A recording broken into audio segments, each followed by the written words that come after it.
বিশ্বস্ততার সহিত পালন করিব। শপথ নিলেন বিএনপির সংসদ সদস্যরা। নেননি সংবিধান সংস্কার পরিষদের সদস্য হিসেবে সংসদ নেতা ও প্রধানমন্ত্রী নির্বাচিত তারেক রহমান। সরকার গঠনের জন্য রাষ্ট্রপতিকে চিঠি। নাটকীয়তার পর শপথ নিল জামাত ও এনসিপি।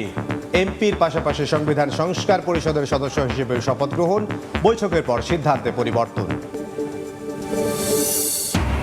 তারেক রহমানের নেতৃত্বে শুরু হচ্ছে বাংলাদেশের নতুন যাত্রা। মন্ত্রিসভা হচ্ছে 50 সদস্যের, পূর্ণ মন্ত্রী হচ্ছেন 25 জন। ডাক পেয়েছেন জোটের একাধিক নেতা।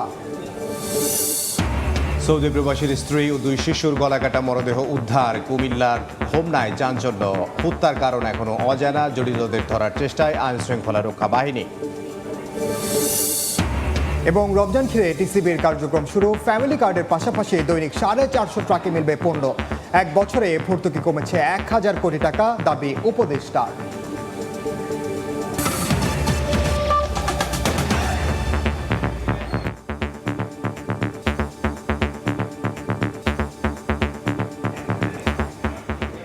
সবুজ সংবাদের সঙ্গে আছি আমি ওমর ইনান এবং আমি ইমদাদুল হক।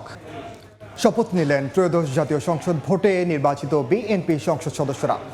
সকাল 11:15টায় নবনির্বাচিত সংসদ সদস্যদের শপথ পড়ান সিইসি। তবে সংবিধানে না থাকায় সংবিধান সংস্কার পরিষদের সদস্য হিসেবে শপথ নেননি বিএনপির সংসদ সদস্যরা। এদিকে বিএনপির সংসদীয় দলের সভায় তারেক রহমানকে সংসদ নেতা ও প্রধানমন্ত্রী নির্বাচিত করা হয়েছে।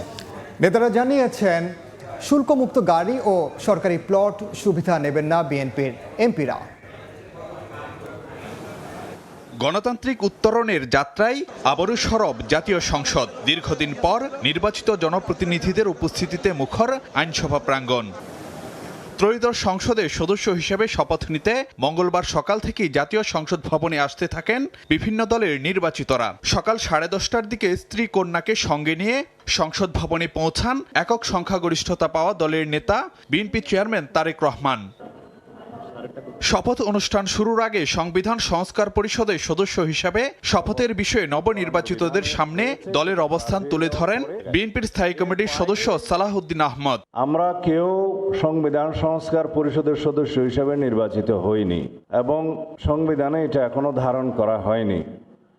গণভোটের রায় অনুযায়ী সংবিধান সংস্কার পরিষদ গঠিত হলে সেটা সংবিধানে আগে ধারণ করতে হবে এবং সংবিধান সংস্কার পরিষদের সদস্যকে কে শপথ নেয়াবেন সেটা বিধান করতে হবে।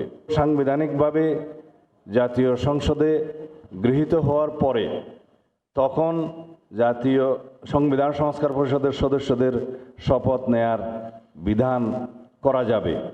বিধায় আমরা এখন সাংবিধানিকভাবে এই পর্যন্ত আমরা এসেছি। আমরা সংবিধান মেনে এই পর্যন্ত চলছি এবং আশা করি সামনের দিনেও চলব। সশ্রদ্ধ চিত্তে শপথ বা দৃঢ়ভাবে ঘোষণা করিতেছি যে গেজেট প্রকাশের 3 দিনের মধ্যে স্পিকার কিংবা ডেপুটি স্পিকার শপথ না পড়ালে পরবর্তী 3 দিনের মধ্যে প্রধান নির্বাচন কমিশনারের শপথ পড়ানোর বিধান রয়েছে।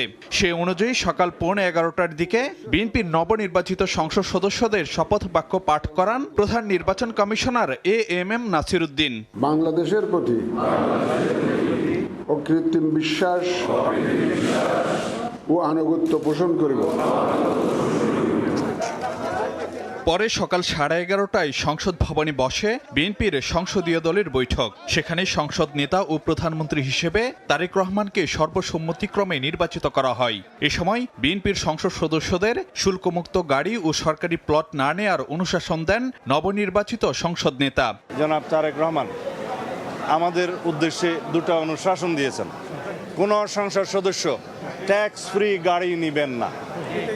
দ্বিতীয়ত, সরকারি কোনো প্লট সংসদ সদস্য হিসেবে গ্রহণ করবেন না। এটা আজকে পরিবর্তনের শুরু হলো। আমাদের সংসদ নেতা জনাব তারেক রহমানের নেতৃত্বে এই সংসদ নিঃসন্দেহে সকল কর্মকাণ্ডের কেন্দ্রবিন্দু পরিণত হবে। বাংলাদেশের রাজনৈতিক কার্যক্রম সংসদ কেন্দ্রিক হবে এবং বিএনপি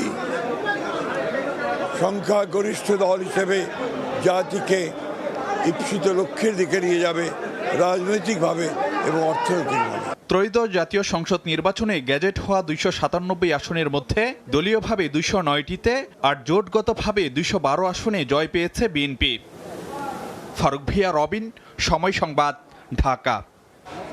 এই মুহূর্তে সংসদ ভবন এলাকায় আছেন সহকর্মী আহমেদ সারহিন এবং হাসান ওয়ারি। শুরুতেই যাচ্ছি আহমেদ সারহিনের কাছে। সারহিন,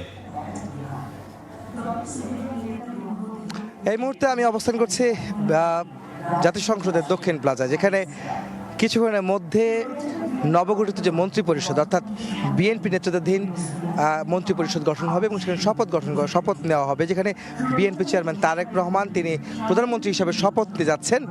বহুল আকাঙ্ক্ষিত প্রতীক্ষিত সেই শপথ অনুষ্ঠানে ইতিমধ্যে অতিথিরা আসছেন, যেখানে বিশাল একটি সুন্দর একটি পরিবেশে আয়োজন করা হয়েছে এই অনুষ্ঠানটি, এবং এখানে শপথ নিতে যাচ্ছেন 24 জন প্রতিমন্ত্রী এবং 25 জন মন্ত্রীর তালিকা ইতিমধ্যে আমরা পেয়েছি, যারা এই মন্ত্রীর যে মন্ত্রী পরিষদের শপথ এই যে সংসদের দক্ষিণ প্লাজায় অনুষ্ঠিত হচ্ছে। এবং এবারই ব্যতিক্রম, যেখানে প্রতিবারই মন্ত্রী পরিষদ কোনো সরকারের মন্ত্রী পরিষদ গঠন করা হয় বা শপথ নেওয়া হয় বঙ্গভবনের রাষ্ট্রপতি সেই শপথ পড়ান, তবে এবার একেবারেই ব্যতিক্রম, যেখানে সংসদ ভবনের দক্ষিণ প্লাজায় বিএনপি তাদের ইচ্ছা প্রকাশ করে এবং সেখানে তারা আজকে শপথ নিতে যাচ্ছেন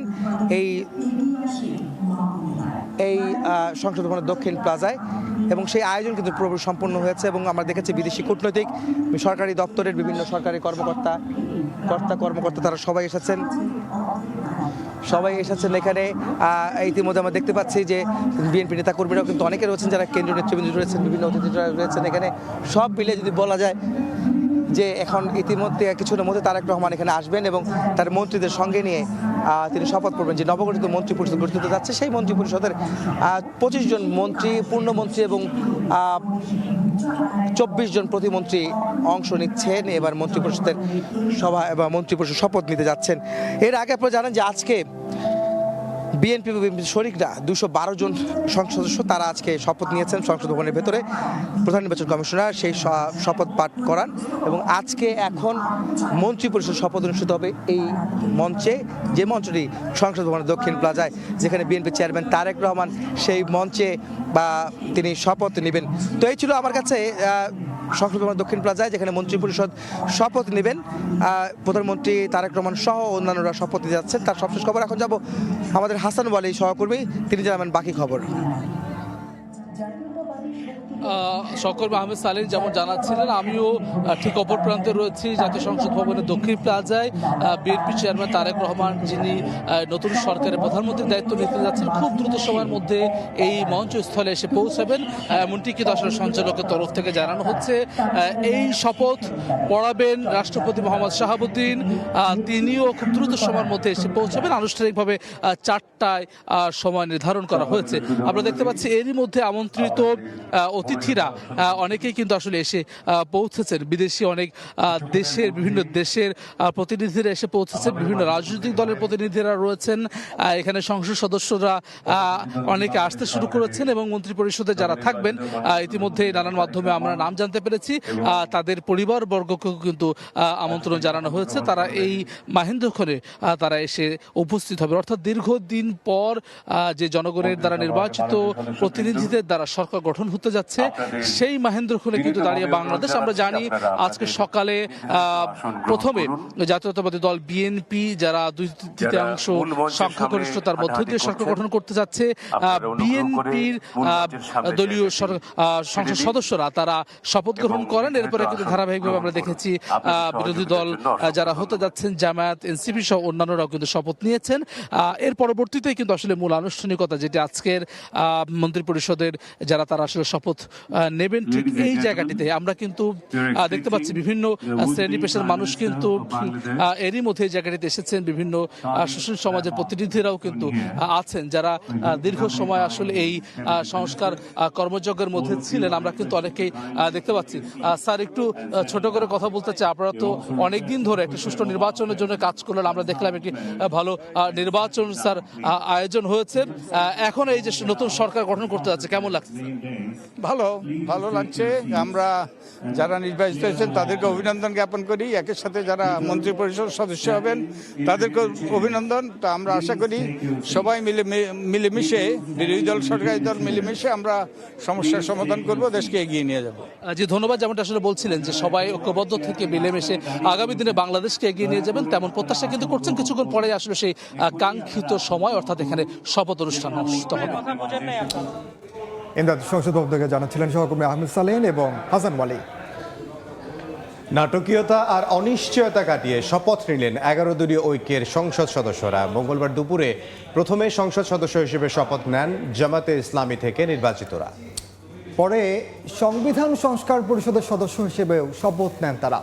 স্বতন্ত্র এমপিরা জামায়াতের সঙ্গে সংসদ সদস্য হিসেবে শপথ নিলেও সংবিধান সংস্কার পরিষদের সদস্য হিসেবে শপথ নেননি। পরে দুটি শপথই নেন এনসিপি থেকে নির্বাচিত সংসদ সদস্যরা। সংসদ সদস্য নির্বাচিত হইয়া শপথ বা দৃঢ়ভাবে ঘোষণা করতেছি যে মঙ্গলবার দুপুর 12টার পর শপথ নেন জামাতে ইসলামী ও স্বতন্ত্র থেকে নির্বাচিত সংসদ সদস্যরা। তাদের শপথ পাঠ করান প্রধান নির্বাচন কমিশনার AMM নাসির উদ্দিন। সংবিধান সংস্কার পরিষদ সদস্য হিসাবে শপথ করিতেছি যে। পরে শুরু হয় সংবিধান সংস্কার পরিষদের সদস্য হিসেবে শপথের আনুষ্ঠানিকতা। এ সময় সেখান থেকে বেরিয়ে যান রুমিন ফারহানা সহ স্বতন্ত্র সংসদ সদস্যরা। দুপুরে শপথ নিলেও সকালে জামায়াত ও এনসিপি থেকে নির্বাচিত সংসদ সদস্যদের শপথ নিয়ে তৈরি হয় অনিশ্চয়তা। দল দুটির নেতারা জানান বিএনপি থেকে নির্বাচিতরা সংবিধান সংস্কার পরিষদের সদস্য হিসেবে শপথ না নেয় তারা কোনো শপথই নেবেন না। তবে পরে বৈঠকে বসে 11 দলীয় ঐক্য এতে শপথ নেয়ার বিষয়টি সিদ্ধান্ত আসে। আমি যে কর্তব্যভার দুপুর 1টার কিছু পরে শপথ নেন এনসিপি থেকে নির্বাচিত সংসদ সদস্যরা। পরিষদ সদস্য রূপে আমার কর্তব্য পালনকে। পরে সংবিধান সংস্কার পরিষদের সদস্য হিসেবেও শপথ গ্রহণ করেন এনসিপি থেকে নির্বাচিত সংসদ সদস্যরা। হইতে দিব না, প্রভাবিত হইতে দিব না। মানিক মোহাম্মদ ওমর, সময় সংবাদ, ঢাকা। নতুন মন্ত্রিসভায় কারা আসলে দায়িত্ব পেতে পারেন আমরা সে বিষয়ে জাতীয় সংসদ সদস্য হিসেবে তারা এরই মধ্যে শপথ দিয়েছেন। এখন আসলে কারা ডাক পেয়েছেন আমরা একটু সেখানে দেখে নিতে চাই যে আসলে মন্ত্রী পরিষদ বিভাগ থেকে কারা ডাক পেয়েছেন। জি শুরুতেই আমরা দেখতে পাচ্ছি বিএনপি মহাসচিব মির্জা ফখরুল ইসলাম আলমগীর তিনি মন্ত্রিসভার শপথে ডাক পেয়েছেন। তিনি বিএনপির মহাসচিব হিসেবে দায়িত্ব পালন করেছেন এবং গত 1.5 যুগে আমরা দেখেছি যে তার যে কর্মকাণ্ড এবং দলকে একত্রিত করা এবং বিভিন্ন আন্দোলন এবং সংগ্রামে তাকে আমরা দেখেছি। 90-এর দশকের শুরুতে বিএনপিতে যোগ দেন তিনি। 2001 থেকে 2006 সালে বিএনপি সরকারের প্রতিমন্ত্রী ছিলেন তিনি। 6 বার জাতীয় সংসদ নির্বাচনে অংশগ্রহণ করেছেন, 3 বার নির্বাচিত হয়েছেন তিনি এবং 60-এর দশকে ঢাকা বিশ্ববিদ্যালয়ে একই রকম আসলে আমরা দেখতে পাচ্ছি আমির খসরু মাহমুদ চৌধুরী তিনিও কিন্তু একজন দলের ত্যাগী নেতা। মন্ত্রিসভার শপথের জন্য তিনি ডাক পেয়েছেন। আপনি জানেন যে আমরা দেখেছি যে একটু আগেও বলছিলাম যে সরকার গঠনের আগে বিশেষ করে নির্বাচনের প্রচারণার সময়ও কিন্তু দেখেছি ব্যবসায়ী নেতাদের সঙ্গে তিনি বৈঠক করেছেন। বিশেষ করে প্রচারণার আগে তিনি সাবেক বাণিজ্য মন্ত্রী এবং চট্টগ্রামে স্টক এক্সচেঞ্জের প্রতিষ্ঠাতা চেয়ারম্যান, তিনিও ডাক পেয়েছেন এই মন্ত্রিসভার মন্ত্রিপরিষদ থেকে আজকে এবং তিনি দায়িত্ব নেবেন। আমরা এই পর্যায়ে দেখতে পাচ্ছি সালাউদ্দিন আহমেদ মন্ত্রিসভার শপথে ডাক পেয়েছেন। তাকে আমরা দেখেছি তিনি গুমের শিকার হয়েছিলেন, ইন্ডিয়াতে ছিল, শিলং থেকে তিনি আবার বাংলাদেশে এসেছেন।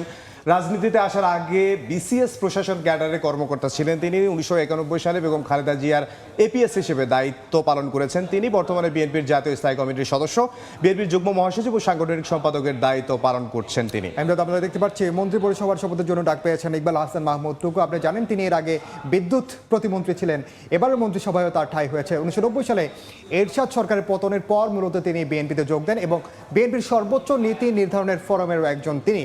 মেজর হাফিজকে দেখতে পাচ্ছি তিনিও মন্ত্রিসভার শপথে ডাক পেয়েছেন এবং তিনি বলেছেন যে যারা আন্দোলনে সক্রিয় ভূমিকা রেখেছে তাদেরকে মূল্যায়ন করা হবে, মন্ত্রিসভায় তারা ডাক পেতে পারেন। সাবেক পানি সম্পদ মন্ত্রী হিসেবে তিনি দায়িত্ব পালন করেছেন, বিএনপির ভাইস চেয়ারম্যান, 8 বার জাতীয় সংসদ নির্বাচনে অংশগ্রহণ করেছেন, 7 বার সংসদ সদস্য নির্বাচিত হয়েছেন তিনি। মন্ত্রিসভায় শপথের জন্য ডাক পেয়েছেন ব্যারিস্টার রশিদুজ্জামান মিল্লাত। আপনি জানেন তিনি একজন জ্যেষ্ঠ আইনজীবী এবং বিএনপির জাতীয় নির্বাহী কমিটির সদস্য। জামালপুর জেলা বিএনপির সভাপতি ছিলেন তিনি। আমানত শাহ গ্রুপের চেয়ারম্যান হিসেবেও তিনি দায়িত্ব পালন করেছেন এবং 4 বার জাতীয় সংসদ নির্বাচন করেছেন। এর মধ্যে 2 বারই জয়ী হয়েছেন ব্যারিস্টার রশিদুজ্জামান মিল্লাত এবং একে একে আমরা দেখতে পাচ্ছি বেশ কিছু হেভিওয়েট আমরা দেখতে পাচ্ছি অধ্যাপক ডক্টর এজেডএম জাহিদ হোসেন মন্ত্রিসভার শপথে তিনি ডাক পেয়েছেন। চিকিৎসক পেশায় বিএসএমএমইউর ইউরোলজি বিভাগের অধ্যাপক হিসেবে তিনি দায়িত্ব পালন করেছেন। বিএনপির সাবেক চেয়ারপারসন বেগম খালেদা জিয়ার তিনি ব্যক্তিগত চিকিৎসক হিসেবে দায়িত্ব পালন করেছেন। তিনিও মন্ত্রিসভার সদস্য শপথের জন্য ডাক পেয়েছেন। ভাইস চেয়ারম্যান তিনি, এফবিসি এর সাবেক সভাপতি এবং ন্যাশনাল ব্যাংকের অন্যতম প্রতিষ্ঠাতা, মাল্টিমোড গ্রুপের প্রতিষ্ঠাতা ও চেয়ারম্যান। 2026 সালে জাতীয় সংসদ নির্বাচনে অংশগ্রহণ করে তিনি নির্বাচিত হয়েছেন। ইমদাদ, আসলে কে কোন মন্ত্রিত্ব পাবে সেটি আর কিছুক্ষণের মধ্যে আমরা কিছুক্ষণের মধ্যেই তা জেনে যাব। সুশাসন প্রতিষ্ঠার অঙ্গীকার করেছে নবনির্বাচিত সংসদ সদস্যরা। গণতান্ত্রিক ধারায় ফিরে জনগণের আস্থার প্রতিদান দিতে সচেষ্ট থাকার কথা জানান তারা। জানান জনগণের আকাঙ্ক্ষা ও প্রত্যাশা পূরণে জাতীয় সংসদ হবে আলোচনার কেন্দ্রবিন্দু। গত 16 বছর দেশে গণতন্ত্র ছিল না। জনাব তারেক রহমানের নেতৃত্বে আমরা গণতন্ত্রকে সুদৃঢ়ভাবে বাংলাদেশের মাটিতে প্রথিত করতে চাই। আমাদের যে সকল অর্থনৈতিক সমস্যা রয়েছে সেগুলো কাটিয়ে উঠে দেশকে সমৃদ্ধির পথে নিয়ে যেতে চাই। তারেক রহমানের নেতৃত্বে এই সংসদ নিঃসন্দেহে সকল কর্মকাণ্ডের কেন্দ্রবিন্দু পরিণত হবে। মুক্তিযোদ্ধাদের প্রত্যাশা, ছাত্র গণ অভ্যুত্থানের যারা শহীদ হয়েছেন, আহত হয়েছেন, বঙ্গত্ব বরণ করেছেন, সর্বস্ব হারিয়েছেন, তাদের আকাঙ্ক্ষা এবং প্রত্যাশা, এই জাতির প্রত্যাশা সব কিছু আমাদেরকে পূরণ করতে হবে গণতান্ত্রিক পদ্ধতিতে। হ্যাঁ, ভোট হয়েছে, ভেরি গুড। এখন সংবিধান বসে তারপরে এটাকে সংসদ সদস্যরা সেটাকে অ্যাপ্রুভ করবে। Then it will be the part of the constitution, when it will be endorsed by the president of the country. ভালো একটা সরকার হবে, জবাবদিহিতামূলক সরকার হবে এবং জাতিকে একটা ভালো কিছু দিবে, এটাই আমরা সবাই বিশ্বাস করি। আমাদেরকে জাস্ট বলেছেন যে দায়িত্ব সুচারুভাবে পালন করতে হবে, এটাই আমাদের প্রিয় নেতা জনাব তারেক রহমান সাহেব আহ্বান করেছেন। আগের 3টি নির্বাচনে বিএনপির উপস্থিতি ছিল না, সে কারণেই সেই সংসদটিকে অনেক সময় বলা হতো একতরফা সংসদ। এই নির্বাচনে আওয়ামী লীগের উপস্থিতি নাই। সো সেই দিক থেকে দেখতে গেলে বাংলাদেশের মিনিমাম 30% মানুষের রিপ্রেজেন্টেশন নাই। সো আমি তো আসলে খুব বেশি পার্থক্য দেখতে পাচ্ছি না। গণতান্ত্রিক ধারা মেনে চলা উচিত, যা হবে সংসদে হবে এবং না মানলেই আমরা বর্জন করব। এটা দেশ ধ্বংসের সামিলের একটা অংশ। চ্যালেঞ্জ একটা, জনগণ আমাদেরকে ভোট দিয়েছে, আমরা সরকার পরিচালনা করার জন্য সক্ষমতা আমাদের আছে। 17 বছর নন ডেমোক্রেটিক যে প্র্যাকটিসটা ছিল সেটাতে ডেমোক্রেসি ইজ প্র্যাকটিস, ডেমোক্রেসিতে ফিরিয়ে নিয়ে আসাটাই আমাদের সবার চ্যালেঞ্জ। শপথ নেই, ওখানে আমাদের পার্লামেন্টের কমিটি হবে, সেখানে যে আলোচনা হবে। তারেক রহমানের নেতৃত্বে শুরু হচ্ছে বাংলাদেশের নতুন যাত্রা। প্রধানমন্ত্রী সহ মন্ত্রিসভা হচ্ছে 50 সদস্যের।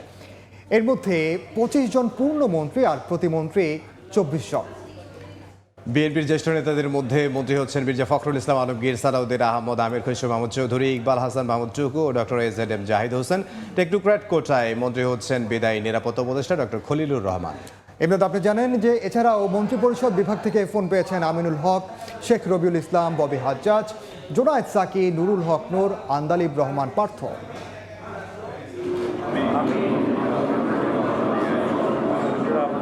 সংসদ সদস্য নির্বাচিত হইয়া ত্রয়োদশ জাতীয় সংসদ নির্বাচনের পর থেকেই আলোচনায় কারা থাকছেন বিএনপির মন্ত্রিপরিষদে। এরই মধ্যে অনেকে মন্ত্রিসভার সদস্য হওয়ার ডাক পেয়েছেন। এর মধ্যে রয়েছেন বিএনপির স্থায়ী কমিটির সদস্যরা। মন্ত্রী প্রতিমন্ত্রী হিসেবে শপথের জন্য ফোন পেয়েছেন মির্জা ফখরুল ইসলাম আলমগীর, সালাউদ্দিন আহমদ, মঈন খান, আমির খসরু, মির্জা আব্বাস, ইকবাল হাসান মাহমুদ টুকু। আরও আছেন বিএনপির যুগ্ম মহাসচিব শহীদউদ্দিন চৌধুরী আনি, ডাক্তার জাহিদ হোসেন।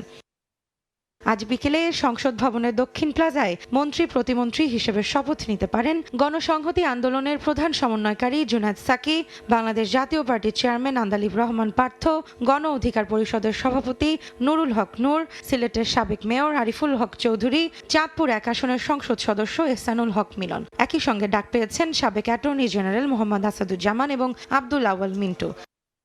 আমন্ত্রণ জানানো হয়েছে খন্দকার মুক্তাদির, জহিরুদ্দিন স্বপন, শামা ওবায়েদ, মীর শাহ আলম, ব্যারিস্টার মিল হেলাল সহ বিএনপির ঢাকা মহানগর উত্তরের আহ্বায়ক আমিনুল হককে। এছাড়াও বিএনপির জাতীয় নির্বাহী কমিটির পল্লী উন্নয়ন বিষয়ক সম্পাদক ফরহাদ হোসেন আজাদকেও জানানো হয়েছে আমন্ত্রণ। আর টেকনোক্র্যাট হিসেবে ফোন পেয়েছেন ডক্টর খলিলুর রহমান এবং হাজি আমিনুর রশিদ ইয়াসিন।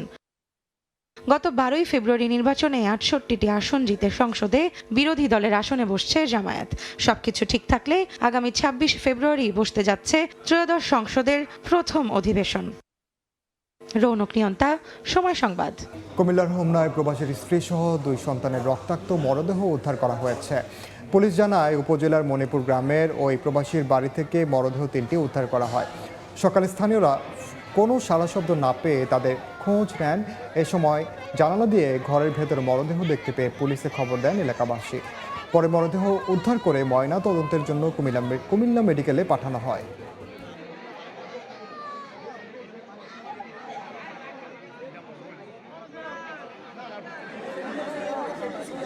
সময় সংবাদে আরও থাকছে। 7 দিনের মধ্যে হামাস অস্ত্র সমর্পণ না করলে গাজায় নতুন করে যুদ্ধের হুঁশিয়ারি ইসরায়েলের। আহতদের চিকিৎসায় বাইরে যেতে দিচ্ছে না নেতানিয়াহু বাহিনী, অভিযোগ সংগঠনটির। রমজান উপলক্ষে দেশব্যাপী শুরু হলো টিসিবি ট্রাক সেল কার্যক্রম। ফ্যামিলি কার্ডের পাশাপাশি 450 ট্রাক থেকে দৈনিক 1,80,000 গ্রাহক পণ্য কিনতে পারবেন। সকালে উদ্বোধনী অনুষ্ঠানে বাণিজ্য উপদেষ্টা জানান, স্বচ্ছতা ও জবাবদিহিতার কারণে টিসিবিতে চলতি অর্থবছরের প্রায় 1000 কোটি টাকা সাশ্রয় হয়েছে। যুক্ত করা হয়েছে সাবান, চা সহ আরও বেশ কয়েকটি পণ্য।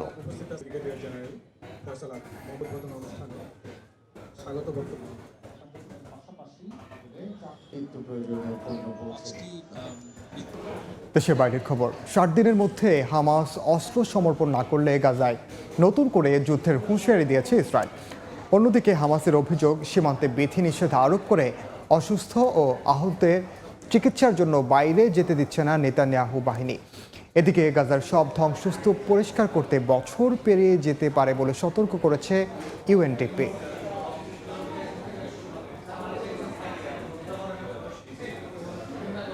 লা লিগার পয়েন্ট টেবিলে শীর্ষস্থান ফিরে পাওয়া হলো না বার্সেলোনার। জিরোনার বিপক্ষে 2-1 গোলে হেরেছে কাতালোনিয়ানরা। পেনাল্টি মিস করেছেন লামিন ইয়ামাল। ম্যাচের শুরু থেকেই আক্রমণাত্মক ফুটবল খেলে দুই দল। মাঝ মাঠে পেদ্রি না থাকায় কিছুটা ব্যাকফুটে ছিল বার্সেলোনা, কিন্তু রাফিনিয়া চেষ্টা করে গেছেন একাই। যদিও ইয়ামাল পেনাল্টি মিসের কারণে গোল পাওয়া হয়নি বার্সার। শেষ পর্যন্ত দ্বিতীয়ার্ধে ডেডলক ভাঙে বার্সেলোনার। স্কোর করেন কোরবাসি, কিন্তু মিনিট 2-1-এর মধ্যেই সেই গোল শোধ করে দেয় জিরোনা। পরে 86 মিনিটে বেলট্রন গোল করলে ম্যাচ থেকেই ছিটকে যায় সফরকারীরা। যোগ করার সময় চেষ্টা করে গেছেন লেভানডস্কি, কিন্তু লাভ হয়নি কোনো। শেষ পর্যন্ত 2-1-এর হার নিয়ে মাঠ ছাড়ে হ্যান্স ফ্লিকের বাহিনী।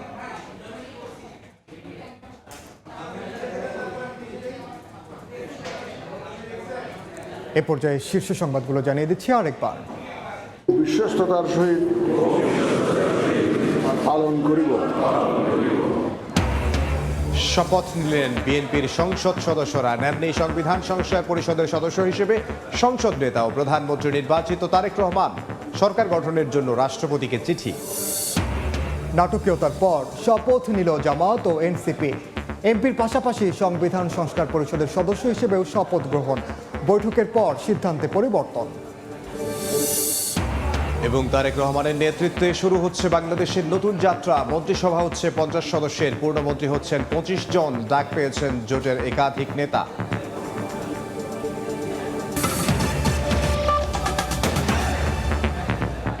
এই ছিল বিকেল 3টার সময় সংবাদে। এরপর দেখবেন আন্তর্জাতিক সময়।